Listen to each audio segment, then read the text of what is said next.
All right, so before we get into the meat and potatoes of this video, two things I want to talk about very quickly. First off, Spawnwave has indeed been freed. You probably saw him upload something today on his channel. It actually happened late last night when we were streaming over on my secondary channel. He made the announcement that he got the email, so good stuff. Do I think we played a role in that with the whole free Spawnwave movement video that I made yesterday? I really feel like we did. You know, there are so many channels that have issues on YouTube that don't get the attention, and I feel like the more people that bring attention to an issue, the more YouTube kind of feels like they need to do something. I'm gonna leave that video up because I feel like it's still a very good reference point of how just the smallest thing can mess up a YouTube channel, and it's kind of a learning lesson for not only the people who watch YouTube, but the people who do YouTube, that you got to be careful because you never really know what's going to happen. Second off, speaking of the live stream, I've actually done something a little different. I've hired an editor to watch my live streams, that poor soul, and he's going to basically make a highlights compilation. We're going to upload it on the main channel this weekend, kind of give it a test run, see if you guys like it. You know, just the highlights of it. He's a very good editor. He actually knows how to edit. So I've seen a test build of it. It looks very good. So we're going to run that on the main channel. I know you guys can't always catch the live streams. I totally understand that. So this is a way to kind of get the funniest or most bizarre moments from it. I don't think it's going to end very well for me. I'm sure I'll end up getting canceled from this, but hey, let's have a little fun. But now that we're done with that, we could talk about the Sega Genesis Mini 2, because the full game library of the Sega Genesis Mini 2 has indeed been revealed, and it's pretty good. Pretty good.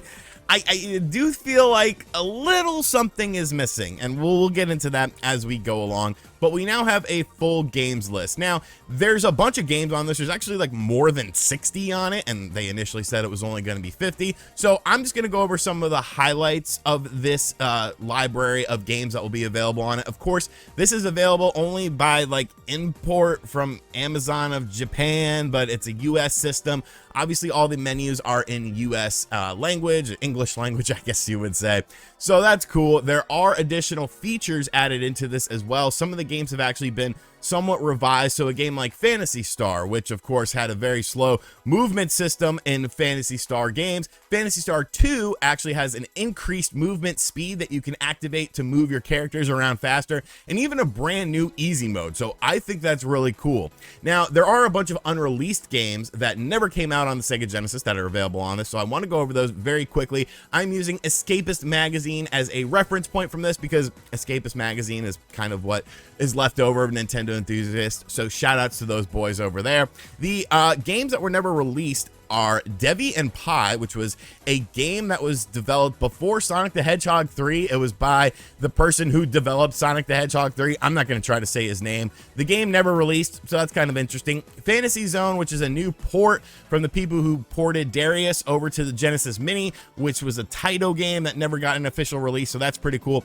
Space Harrier 2, which is a new port of the game that has a sprite zoom function. Spatter, which is a game that was released in 1984, but the game never really released on home consoles. It was an M2 hobby project. Star Mobile, which is a puzzle game that was done by Mindware and never released. Super Locomotive, which was another M2 game that they were just working on as a hobby back in 1982. And Versus Puyo Puyo Sun, which is a demake of Puyo Puyo Sun, only featuring Versus mode with new rules not found in the original version. So, all that's really cool. All that's really cool.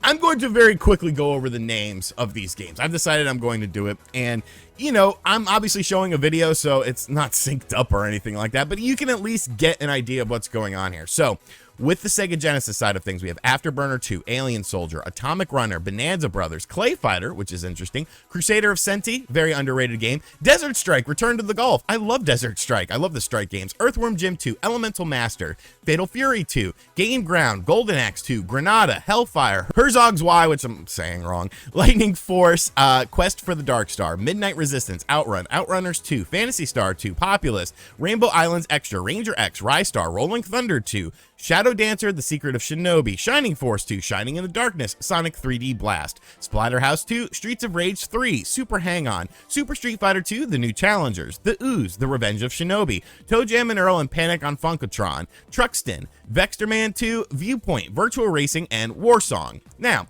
over on the Sega CD side of things, we have Echo the Dolphin, Echo the Tides of Time, Final Fight CD, Mansion of Hidden Souls, Night Striker, Night Trap, Robo Alesti, Sewer Shark, Shining Force CD, Sylphid, Sonic the Hedgehog CD, the Ninja Warriors, and then of course we have the games that we just talked about, basically the games that were the new games, the bonus games that were never released here. So upon first inspection, it's like, okay, I like it. You know, there's definitely some choice cuts in here. There's definitely some stuff that stands out to me. The Sega CD stuff is awesome, of course, because, you know, Sega CD games aren't very cheap.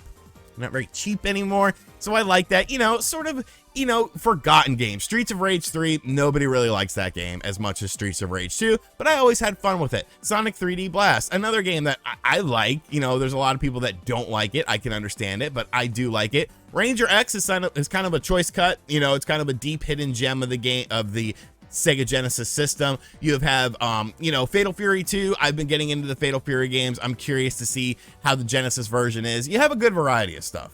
You know, you have a good variety of stuff. But the problem is, looking over this list of games, it's like, okay, you know, it's definitely doing enough to separate itself from the Sega Genesis Mini 1. You don't have a lot of the bigger first-party titles on here, which is fine. I completely understand that. I completely get where they're coming from with this, because it's supposed to be more for the collector. But on the Sega CD side of things, there's something missing.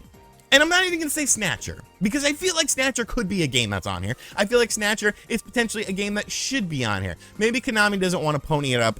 Okay, whatever. But where the hell are the Lunar Games? The Lunar Games are coming on the Genesis Mini or the Mega Drive Mini in Japan, but they're not coming stateside. You're not getting the Lunar Games stateside, and that to me is a big disappointment. Have you tried to look up the prices of the Lunar Games on the Sega CD? They're stupid expensive. And it's like, I don't understand why the Lunar Games are coming in Japan, but not here. I do understand that working designs, of course, you know, is the reason those games existed on the Sega CD in the first place. They did the translation, they did all that sort of stuff. So maybe it has something to do with that. But I just feel like this is a big missed opportunity. This is a very, very big missed opportunity, because of the fact that you're missing out on two of the biggest games that are available on the Japanese version, and there's really no explanation as to why. Now, beyond that, it's a solid list. You know, I do wish there was Snatcher on there, maybe Samurai Showdown CD. I've always wanted to play that version of the game. I do feel like they could have done a little bit more on the Sega CD side of things. I think what they have is good, maybe not necessarily great, but I think it's very solid. But I'm a little disappointed. I'm a little disappointed that the Lunar Games aren't on there, because not only just they're great games to play, but you're introducing them to a whole new audience. You know, people who never played these games before, people who never experienced the Lunar Games, some of the best RPGs from that era. And being omitted on this system is definitely disappointing, especially when they're coming out in Japan. No, you can't just buy a Mega Drive Mini and play them. I mean, you could if you speak Japanese. Go right ahead.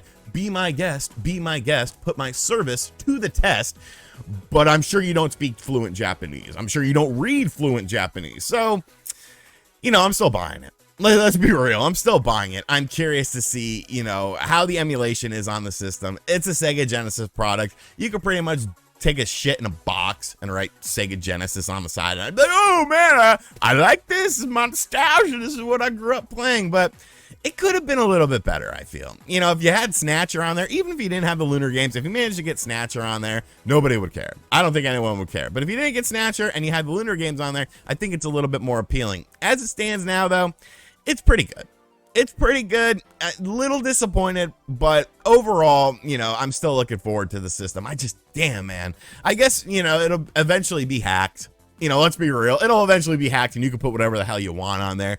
So that's kind of, you know, a good feeling about it. But just officially licensed Lunar stuff. There's something about officially licensed games that I just enjoy on these consoles, because it shows that they went above and beyond. They did a little bit extra work to get these titles on here. But overall, solid, but a little disappointing. But what do you think of the list? That's what really matters. It's not what I think, it's what you think. Let me know in the comments section down below. Is there a little bit of disappointment with this list? Do you think that without Lunar Games, it's still strong enough to warrant your purchase? Have you pre-ordered one? I have. I'm trying to get my greasy mitts on a review unit so that I can get it earlier. I've been talking to Sega. They haven't really said what they're doing with review units though, but I feel like I'm hopeful that I can get one early, and if I do, I'll just leave the one that I buy boxed, because I'm a child collector and I'm an idiot collector who likes boxes, and it brings back nostalgia of Christmas morning getting a Sega Genesis 2. Let me know what you think of it in the comments section down below. And as always, guys, thank you for checking out this video. Be sure to let me know what you think of everything in the comment section down below. Are you looking forward to the stream highlights video? Because it's pretty off the wall. It's pretty ridiculous. And hashtag free spawn wave. I can't even talk. We did it, folks. We did it. Maybe we didn't do it, but we helped. We helped. And as always, I'll catch you guys on the next video. Later.